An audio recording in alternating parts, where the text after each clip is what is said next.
Hello friends, నేను మీ Jadi. Welcome to Bigg Boss updates. Bigg బాస్లో భరణి గారి ఎలిమినేషన్ రౌండ్ అయితే చాలా విషాదకరంగా సాగిందంట. ఎలిమినేషన్ రౌండ్కి ముందే తనూజ విపరీతమైన ఏడుపు అంట. నాగార్జున గారు కన్ఫెషన్ రూమ్కి పిలిచి ఏమైనా చెప్పాలనుకుంటున్నావా అంటే, నన్నుతో చాలా బాగా ఉండేదాన్ని కానీ ఈ మధ్యన సరిగా ఉండట్లేదు, వైల్డ్ కార్డ్స్ వచ్చిన దగ్గర నుంచి అని చెప్పేసి విపరీతంగా ఏడ్చిందట. సో ఆయన ఎలిమినేట్ అయిపోతున్నాడు ఆయనకు ముందే తెలిసిపోయినట్టుంది. ఇక ఎలిమినేషన్లో సేవింగ్ ఆర్డర్ విషయానికి వస్తే అది ఎలా అయిందో కూడా చెప్తాను. సుమన్ శెట్టి గారు వచ్చేసి ల్యాంప్స్ అంట, సేవింగ్ వచ్చేసి ల్యాంప్స్. దివ్య అండ్ తనుజ వచ్చేసి లడ్డు బాక్సుల ద్వారా సేవ్ అయ్యారట. డెమాన్ వచ్చేసి కుంకుమ బాక్స్, గ్రీన్ కుంకుమ రెడ్ కుంకుమ పెట్టారట.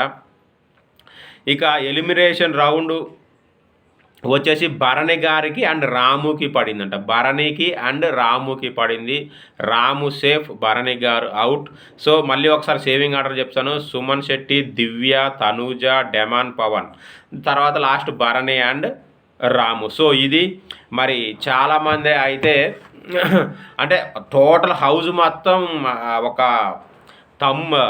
నమ్మునేసి వచ్చిందంట, అలా ఉందంట. చాలా ఫీల్ అయ్యారట. ఇక ఎస్పెషల్లీ తనుజ గురించి చెప్పాల్సిన అవసరం లేదు. మరి మీరు ఎలా ఫీల్ అవుతున్నారు? అంత అవసరం లేదా అని అనుకుంటున్నారా? అంత కొంచెం విషాదకరం అనుకుంటున్నారా? కామెంట్ చేయండి. Yes or no. Thank you. Bye.